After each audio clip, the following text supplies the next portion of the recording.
Boom shakalaka. What is going on, everybody? Happy September 11th, if you can say happy September 11th. And today's episode, we are talking about how Bitcoin actually fights terrorism.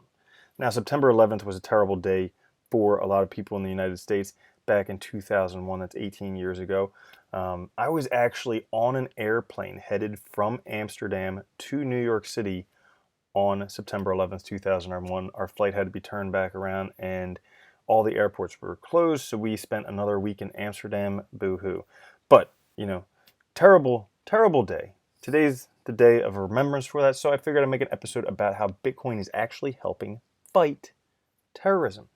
Because, that wasn't the initial idea of Bitcoin. The initial idea of Bitcoin was a peer-to-peer digital currency. But it turns out that it's helping to fight terrorism. So you're saying, Randall, enough saying that, how is it actually doing it? Well, you see, there was a book that I read a while back called Super Freakonomics. Okay, it's I think the second book in the 3-book series. Basically, if you look at the title here, Super Freakonomics, Global Cooling, Patriotic Prostitutes, and Why Suicide Bombers Should Buy Life Insurance. Now, you might ask yourself, why on earth should suicide bombers buy life insurance other than making some money? Well, it turns out that this here was actually a trap to catch potential terrorists. It was a trap to catch suicide bombers. Now, how did they do this? Well, in this book here, they talked about reasons why suicide bombers should buy life insurance, and then they said that the best place to buy life insurance was from your bank.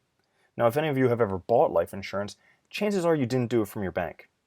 It's, that wouldn't make sense. But in the book, they gave a whole bunch of reasons why you should do it from your bank. Because potential suicide bombers, oftentimes they haven't been in the country for a while. They don't know the customs of the country. So they see this in the book and they're like, hey, maybe I should go buy it from a bank. And actually, they ended up catching a bunch of potential suicide bombers because these guys went to their local bank and then they said, hey, I'd like to purchase life insurance. And all the banks were notified that if somebody came there to purchase life insurance, to contact the federal authorities. So this helped to catch a whole bunch of suicide bombers. So, now how is Bitcoin helping to catch terrorists? You see, it turns out there's a lot of illegal activity financed through cryptocurrencies. This is one of the big things. When you talk with people about Bitcoin, they're like, oh yeah, that's that thing that like terrorists and like drug dealers use, right? Because it's anonymous. Well, right now, this was published back in December 14th of 2018, but it was a study that estimates that about $76 billion of illegal activity per year involves Bitcoin, about 46% of all Bitcoin transactions, which is close to the scale of the US and European markets for illegal drugs. So a lot of illegal stuff is going on with Bitcoin. However, even though these people are using it because they think it's anonymous, I think if you've been in crypto for a while, you know that Bitcoin is not anonymous, even though some of these people aren't so smart up here. They're still using Bitcoin. But as you see, the NSA has already worked out how to track down Bitcoin users. Snowden revealed this back in 2018, so this is about a year and a half old. Yeah, Bitcoin users can be tracked down because guess what? When you use Bitcoin, everything you do is on the blockchain.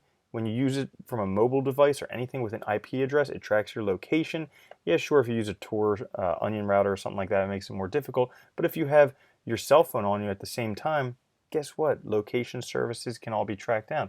And basically, it looks something like this, where the authorities, so the NSA, FBI, CIA, whoever's tracking this stuff, they can basically see IP addresses of sellers, what's on the darknet market, who's paying and how much, and they can coordinate all these things and bring it all together to find out exactly who's spending what and where.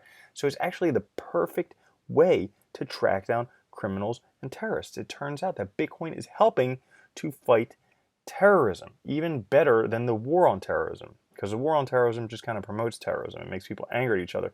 But when you can take these terrorists who aren't too smart, who don't know that Bitcoin is anonymous, and you can capture them just because of based on their own stupidity, then you can eliminate them from the world. And see, that's the reason why the overall adoption of Bitcoin is going to help so much more. Because right now with Bitcoin, we're way down here. We haven't had much adoption. Okay, it's 10 years old. But as more people use Bitcoin, more criminals, more terrorists will potentially use Bitcoin, or at least the stupid ones will, and then they'll get caught. And then therefore, Bitcoin helps fight terrorism. So guys, that's it for the episode today. I just wanted to make something in remembrance of September 11th. Terrible day for a lot of people. And yeah, hope you have a good one. This video brought to you again by Monarch Wallet and also Monarch Pay, the world's first decentralized recurring crypto payments. Thanks for watching. Catch you guys later. Peace.